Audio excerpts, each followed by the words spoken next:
মানুষ নয়, পশুও নয়। হ্যাঁ বন্ধুগণ, কেমন আছেন সবাই? কথা হবে বাংলার সুপারস্টার শাকিব খানকে নিয়ে। রিসেন্ট ইন্ডিয়া এক্সপ্রেস মেইন স্ট্রিমের গণমাধ্যমের শিরোনাম হয় শাকিব খান। চলুন গণমাধ্যমটির গসিপে কি ছিল জেনে নেই।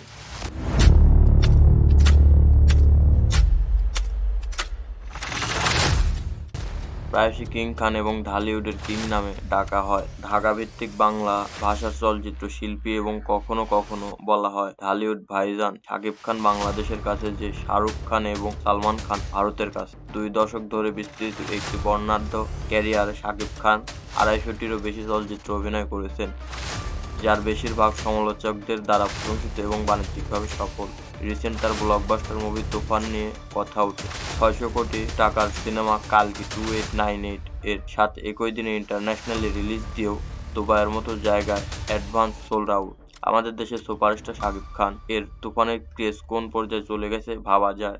শাকিব খান এখন গ্লোবাল সুপারস্টার ট্যাগটা আসলেই ডিজার্ভ করে। দুবাইয়ের সব টিকিট আগেই সোল্ড আউট। তুফান সব রেকর্ড ভেঙে দিবে, এটা বাংলা সিনেপ্রেমীদের প্রত্যাশা। সৌদি সহ মধ্যপ্রাচ্যের বিভিন্ন দেশের দাপটের সাথে চলছে। শাকিব খান এখন গ্লোবাল স্টারে পরিণত হয়ে গিয়েছে। গতকাল ইন্ডিয়া মেইনস্ট্রিমের এক গণমাধ্যমে ইন্ডিয়ান এক্সপ্রেস সেখানটায় শাকিব খানকে বাংলাদেশ চলচ্চিত্র ভবিষ্যৎ নিয়ে শাকিবকে প্রশ্ন করে, আপনি কি মনে করেন? ইন্ডিয়া এক্সপ্রেস গণমাধ্যমের সাক্ষাৎকারে শাকিব খান বলেন, অনেক বছর ধরেই আমি বাংলাদেশ চলচ্চিত্রকে বৈশ্বিক প্ল্যাটফর্মে দেখার স্বপ্ন দেখছি। অনেকে ভেবেছিল যে আমি লম্বা দাবি করছিলাম, এটা অসম্ভব, কিন্তু এখন আমি যা স্বপ্ন দেখেছিলাম তা ঘটেছে।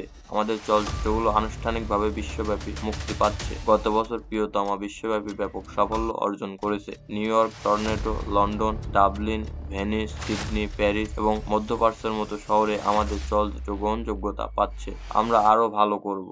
আমি বিশ্বাস করি বাংলা সিনেমা অনেক বড় বৈশ্বিক পরিসরে নিজেকে প্রতিষ্ঠিত করবে।